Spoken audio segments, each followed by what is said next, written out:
Greetings, comrades. This is Andre Eggy Desjardins for Carck-a-Pack Dragonstorm Fates vs. Franny Edition Fates Pack. So what the gimmick of this is, I got 8 Carck-a-Pack Dragonstorm booster packs, and when I pulled them out of my bag, this one was in the opposite manner, or the Fates pack. Like, all of them were facing one, where this one's facing the other. So I took the other 7 packs and laid them out, and the one that Franny liked the most was hers. So, Franny pack. Gonna start with the foil. There's a skirmish rhino. He's a cute little rhino-y boy. Look at him. White, black, green for a 3/4 trample. When it enters, each opponent loses 2 life. You gain 2 life. Some people say this is worse Siege Rhino. I think this is better Siege Rhino. For constructed, anyway. But we're not doing constructed. We're doing limited. And if you're in Abzan, so I'm going to do a thing where for the 3 color cards specifically, I'm going to give them a grade. If you're in the colors, I'm going to talk about if I would first pick them or not. So if you are in Abzan, this is a B+. If you're white-black and you want to, white-black and you want to speculate on this, this is probably a B-. But I still wouldn't first pick this. Like, this isn't strong enough to make me want to go into Abzan to begin with. But if you're in Abzan, this is actually a phenomenal card. And you don't even have to cast it on turn 3. Alright, next up is Thornwood Falls. Land enters tap. When it enters, you gain life. Tap for a green or a blue. This land is one, I think the lands are very highly valued in this format. And I specifically think the enemy color lands are better.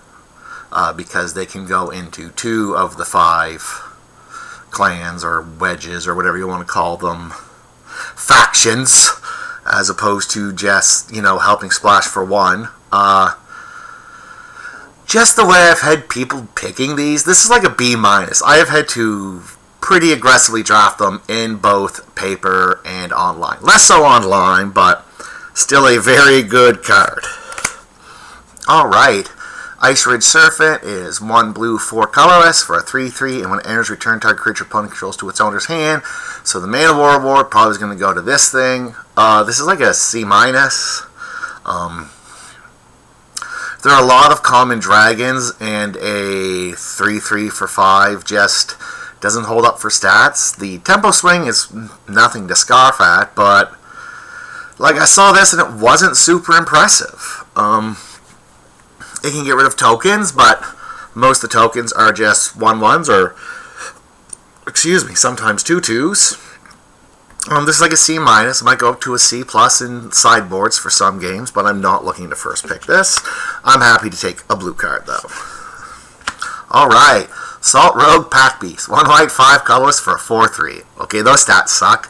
This spell costs 1 last cast for each creature you control. That's good. When this creature enters, draw a card. I really like this card. I think this is I honestly think this is a B-. Maybe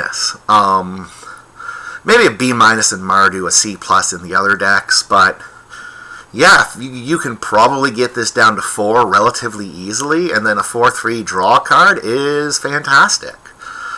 I think which one of you in Lords Unlimited said this is a white card you're going to want, I agree with. I think this is a very strong card. I think this is B-, C+, and right now I would consider it over Skirmish Rhino, so I'll just remove Skirmish Rhino.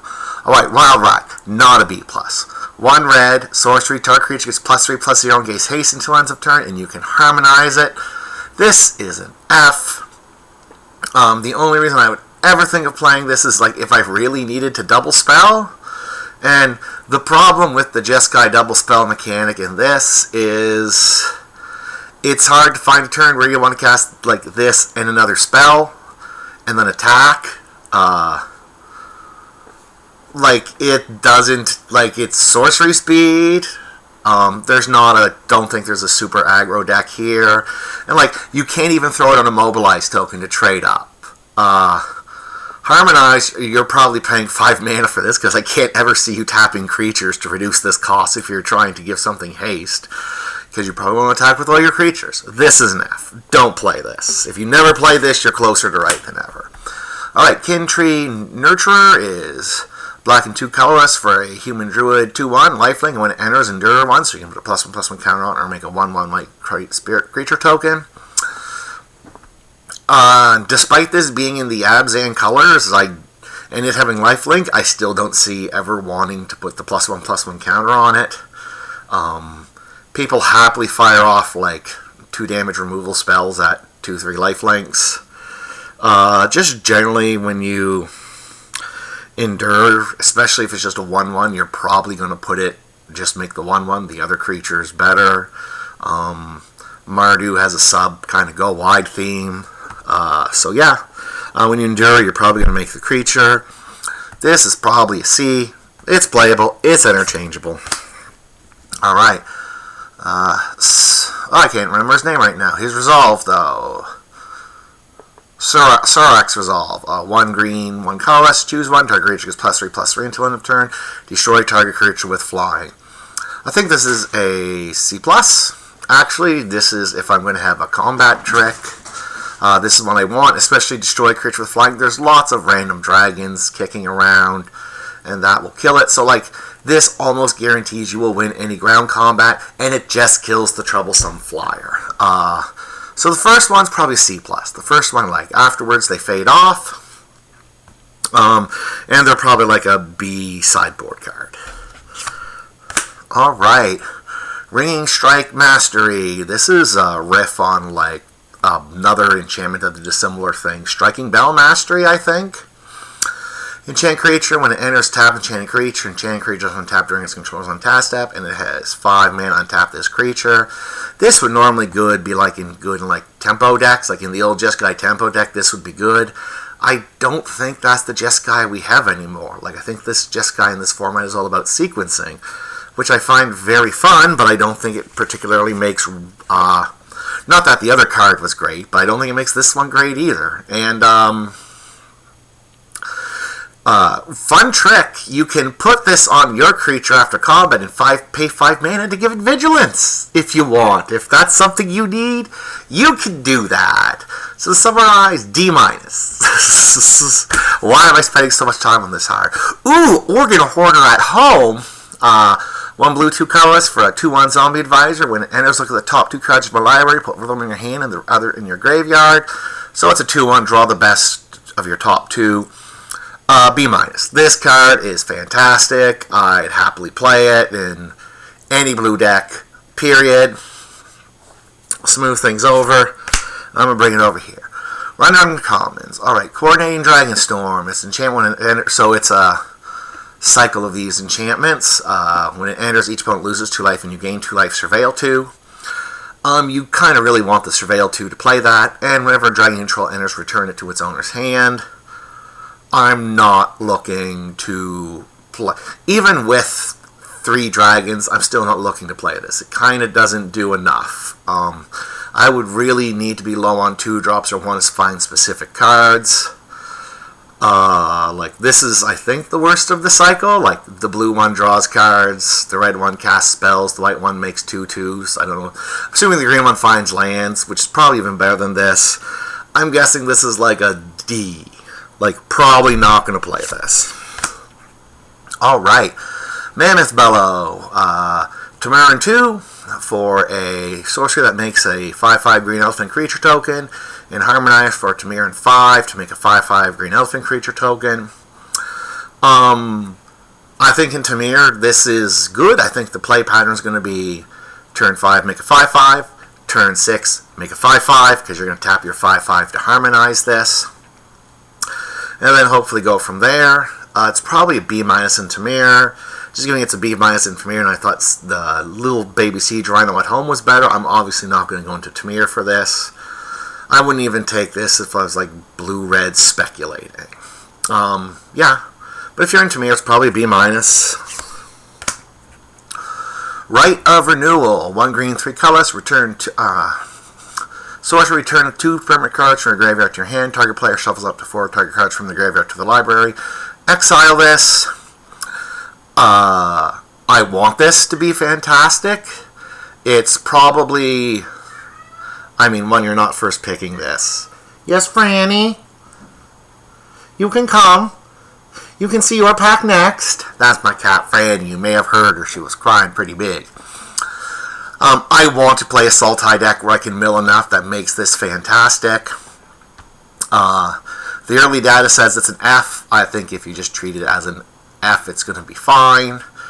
The fact it's 2 permanents is okay. It's like a weird green dividation. But in some Sultai decks, like if you get the killer Sultai deck, this is going to be like a B+. That being said, you won't need to first pick it. Like, it'll table to you. So... good.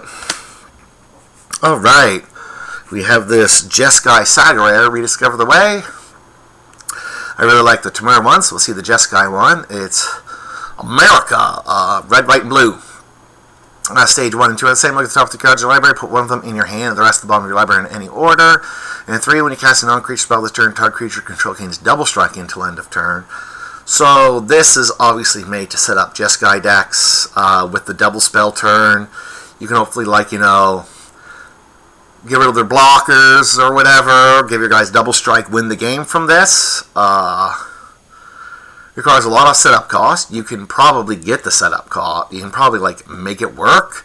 So I'm assuming this is like a B in Jeskai decks, but I'm not first picking a card that's going to make me do a bunch of work to make it good. But I think if you're in Jeskai, this is going to be a B. Alright. Dragonologist. 2 colors and a blue. A 1/3. When it enters, look at the top 6 cards of the library. You may reveal an instant sorcerer or dragon card from among them. Put them in your hand. Put the rest at the bottom of your library in any order. Untapped dragons you control have a hexproof.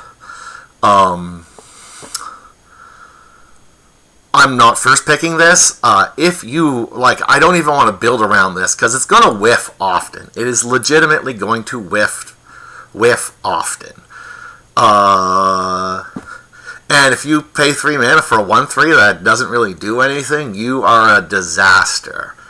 Like, I would need to have a lot of instant sorceries and dragons in my deck to play this. And even though I still might not consider it. Probably a D-. And again, in some decks it's going to be fantastic, but probably D-. Alright.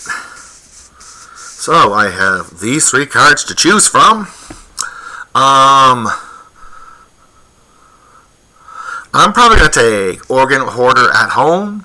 If you took any of the other 2, I wouldn't blame you. The Pack Road Beasts might actually be the best, but I'm going to start with Organ Hoarder at home. Alright, comrades, this was Andre Aguirre's Desjardins Fate vs. Franny edition. Fate edition. And I will see you soon for the next pack.